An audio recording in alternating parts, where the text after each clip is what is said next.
Shalom, bersyukur pada Tuhan kalau kita tetap bisa berjumpa di dalam anugerah-Nya, dan biarlah kasih Tuhan selalu menyertai kita. Mari Bapak Ibu Saudara, saya mengajak kita membaca kembali firman Tuhan yang pada kesempatan hari ini saya akan membacanya di dalam 1 Korintus pasal yang ke-9 ayat 19 hingga ayatnya yang ke-23. 1 Korintus 9 ayat 19 sampai ayat yang ke-23. Begini sabda Tuhan, "Sungguh pun aku bebas terhadap semua orang, aku menjadikan diriku hamba dari semua orang, supaya aku boleh memenangkan sebanyak mungkin orang. Demikianlah bagi orang Yahudi aku menjadi seperti orang Yahudi. Bagi orang yang hidup di bawah hukum Taurat, aku menjadi seperti orang yang hidup di bawah hukum Taurat. Sekalipun aku sendiri tidak hidup di bawah hukum Taurat, supaya aku dapat memenangkan mereka yang hidup di bawah hukum Taurat. Bagi orang-orang yang tidak hidup di bawah hukum Taurat, aku menjadi seperti orang yang tidak hidup di bawah hukum Taurat, sekalipun aku tidak hidup di luar hukum Allah, karena aku hidup di bawah hukum Kristus, supaya aku memenangkan mereka yang tidak hidup di bawah hukum Taurat. Bagi orang-orang yang lemah, aku menjadi seperti orang yang lemah, supaya aku dapat menyelamatkan mereka yang lemah. Bagi semua orang, aku telah menjadi segala-galanya, supaya aku sedapat mungkin memenangkan beberapa orang dari antara mereka. Segala sesuatu ini aku lakukan karena Injil, supaya aku mendapat bagian di dalamnya." Sampai di sini kita membaca firman Tuhan pada kesempatan ini. Bapak Ibu yang dikasih dalam nama Tuhan, suatu ketika saya membaca sebuah cerita tentang seorang raja yang mendapatkan hadiah 2 ekor anak burung elang. Raja itu kemudian berniat untuk melatih kedua burung yang masih kecil itu. Maka dia memanggil seorang pelatih yang terkenal dalam kerajaannya untuk melatih 2 ekor elang itu sehingga bisa menemaninya berburu. Maka sang pelatih itu bekerja melatih kedua anak burung tersebut. Pada waktunya, dia kemudian memperlihatkan 2 ekor anak burung itu. Yang 1 ekor, dia kemudian menampilkan kemampuannya sebagai seekor burung elang yang bisa menemani raja. Dia bisa terbang tinggi, kemudian dia menukik dengan tajam. Dan raja kemudian berkata, "Bagus sekali." Tapi ternyata burung yang satunya lagi tidak demikian. Dia tidak bisa terbang seperti temannya itu. Dia tidak bisa melakukan apa yang dilakukan oleh temannya itu. Raja kemudian berpikir, bagaimana mungkin 2 ekor burung itu ternyata berbeda. Dia kemudian mencari tahu. Dan dia ingat ada seorang temannya yang sangat-sangat tahu tentang burung, terutama elang. Maka dia memanggil temannya seorang petani ini dan mengatakan apa yang terjadi. Petani itu kemudian tersenyum dan berkata, "Oke, saya akan coba latih burung satunya." Maka burung itu diserahkan kepadanya untuk dilatih. Dan betul saja, hanya dalam waktu beberapa hari ada perubahan besar. Burung itu yang tadinya enggan untuk terbang, yang tidak bisa melakukan banyak hal seperti burung yang satunya itu, ternyata setelah dilatih bisa menampilkan kemampuan yang sama persis. Raja kemudian terkagum-kagum dan bertanya, "Apa yang kau lakukan terhadap burung ini? Sedang pelatih yang ada di istanaku tidak sanggup melakukannya." Orang itu tersenyum dan berkata, "Saya melakukan sesuatu sederhana. Rupanya burung itu cukup lama bertengger di dahan dan dia sudah merasa nyaman di sana, sehingga dia tidak mau melakukan apa-apa selain diam di situ.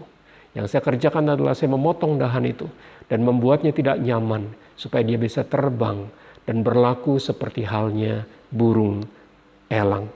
Bapak Ibu Saudara, perkataan dan kisah itu mengingatkan saya tentang zona nyaman. Kita manusia yang terbiasa hidup di dalam kenyamanan, karena memang kenyamanan itu menyenangkan. Kita bahkan memiliki kebiasaan-kebiasaan yang membuat kita nyaman di dalam bekerja, di dalam beraktivitas, di dalam segala sesuatu.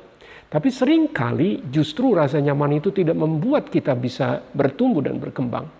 Bahkan Allah seringkali harus memangkas kenyamanan kita supaya kita bisa melakukan sesuatu bagi Dia di luar kenyamanan yang kita bangun selama ini. Dan itu juga yang rupanya sedang dialami oleh Rasul Paulus. Di dalam surat 1 Korintus ini, khususnya pasal yang ke-9, Paulus bicara banyak hal tentang pelayanannya sebagai seorang rasul. Kenapa ini penting? Karena memang di dalam jemaat ada orang-orang yang sedang meragukan kerasulan Paulus. Betulkah dia rasul sama seperti halnya Petrus dan rasul-rasul lain yang ada di Yerusalem? Benarkah dia layak disebut sebagai rasul? Paulus berkata bahwa dia adalah seorang rasul. Dia rasul yang dipilih oleh Tuhan Yesus sendiri. Dan sebagai rasul pada hari itu seharusnya dia memang berhak mendapatkan segala haknya sebagai seorang rasul. Salah satunya adalah dari penghidupannya. Seorang rasul, seorang pemberita Injil, dia berhak mendapatkan kehidupan dari pekerjaan dan panggilannya.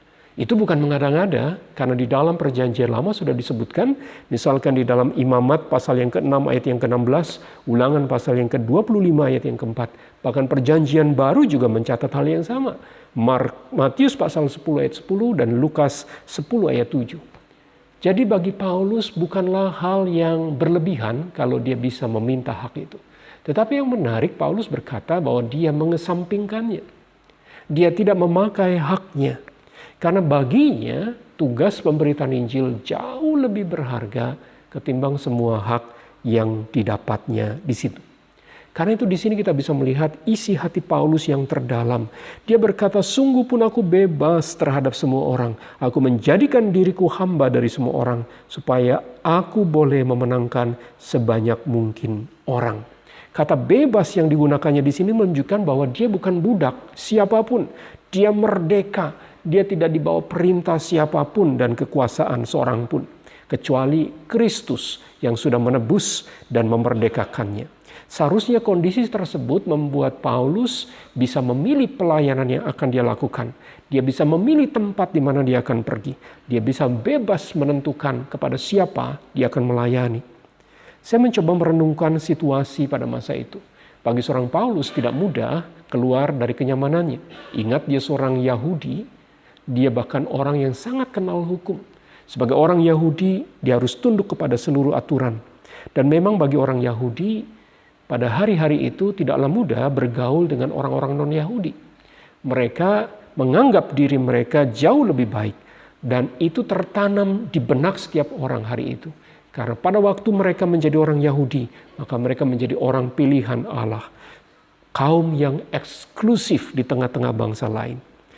Jadi bagi Paulus pada saat dia mengatakan isi hatinya ini, bagi saya ini sebuah perubahan yang besar. Sesuatu yang tidak mudah.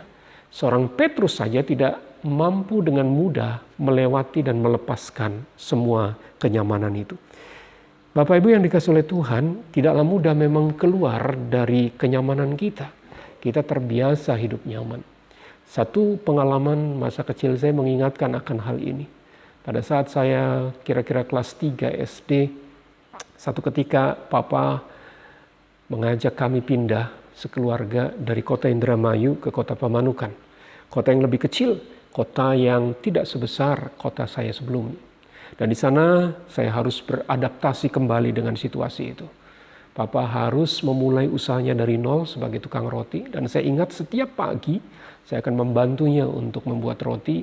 Dan pada saat saya pergi ke sekolah, saya akan membawa sekeranjang penuh roti maupun kue, menitipkannya pada beberapa toko di pasar, lalu saya pergi ke sekolah. Pulangnya nanti saya akan mengambil makanan atau kue yang tidak laku sehari sebelumnya. Saudara, bukan hal yang mudah. Saya terbiasa untuk hidup nyaman, tapi hari itu harus melewati situasi seperti itu. Saya ingat satu ketika saya pernah menangis, karena memang buat saya itu situasi yang tidak mudah. Saya menyadari Paulus juga mengalami tantangan tersendiri. Tapi dia memutuskan untuk ikut panggilan Tuhan. Saudara lihat caranya Paulus menangani situasi itu.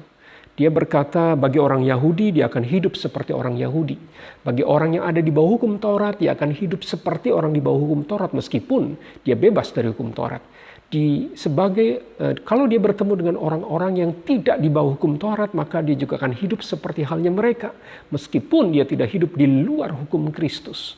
Dan bagi orang-orang yang lemah, dia akan hidup seperti halnya orang-orang yang lemah dengan satu tujuan, satu fokus saja, yaitu memenangkan sebanyak mungkin orang bagi Kristus. Saudara lihat, yang pertama, Paulus begitu fokus pada apa yang menjadi panggilan hidupnya. Dia tahu dia dipanggil untuk memenangkan banyak orang bagi Kristus. Yang kedua, dia rela melakukan semuanya itu. Dia mencari berbagai macam cara supaya dia bisa masuk ke dalam banyak lapisan orang-orang pada hari itu. Dan yang ketiga, dia berani untuk meninggalkan kenyamanannya supaya pada akhirnya dia bisa dipakai oleh Tuhan untuk mencapai dan memenangkan banyak orang. Dalam situasi sekarang kita juga harus beradaptasi dengan banyak hal, bukan? Sebagai guru-guru di lingkungan sekolah, kita juga harus beradaptasi dengan banyak hal. Dengan teknologi yang mungkin buat sebagian kita tidak mudah beradaptasi, belajar hal yang baru, melakukan hal yang berbeda. YouTube, Zoom, Meet, dan berbagai macam hal yang lain menjadi sesuatu yang harus kita akrab dan kita belajar menggunakannya dengan satu tujuan, yaitu kita bisa menjadi seorang guru yang efektif. Meskipun segalanya berubah hari ini, tapi ingat, fokus dan tujuan hidup kita tidak boleh berubah. Yaitu apa? Kita menjadi berkat dan memenangkan anak-anak kita bagi Kristus. Karena kita sedang melayani Tuhan dengan cara melayani mereka. Saya tahu ada sejuta alasan untuk kita sulit berubah. Ada sejuta macam cara untuk kita mengatakan tidak. Tetapi firman Tuhan hari ini mengingatkan bahwa Tuhan akan memakai kita yang bersedia untuk beradaptasi, yang bersedia untuk berubah. Karena memang dengan cara itulah kita akan bisa menjangkau banyak orang, banyak anak-anak untuk memuliakan Tuhan. Bagi saya, beradaptasi dengan hal yang baru ini bukan lagi sebuah pilihan, tapi sebuah keharusan. Karena memang Allah mau memakai setiap kita yang bersedia untuk meninggalkan dan rela meninggalkan kenyamanan kita, berubah supaya kita boleh melayani dan memenangkan banyak orang untuk Kristus. Kiranya Tuhan menolong kita untuk terus beradaptasi dengan berbagai hal di tengah-tengah kehidupan kita. Mari kita berdoa. Tuhan, di dalam banyak hal kami sulit untuk berubah. Karena memang kami merasa nyaman dengan apa yang ada. Tapi ingatkan kami bahwa di dalam dunia yang berubah seperti ini, kami juga dituntut untuk boleh beradaptasi dengan baik. Seorang Paulus memberikan teladan yang baik. Bahkan kami juga belajar dari Kristus yang rela menanggalkan dan mengosongkan dirinya dari posisi Allah menjadi manusia, bahkan menjadi hamba, supaya Engkau boleh melayani kami, memenangkan kami, dan kami bersyukur untuk hal itu. Tolong kami untuk boleh menjadi alat Tuhan dimanapun, beradaptasi dengan baik. Terpujilah Engkau Tuhan, di dalam nama Kristus kami berdoa. Amin. Kiranya Tuhan menolong kita dan Tuhan menyertai pelayanan kita. Amin.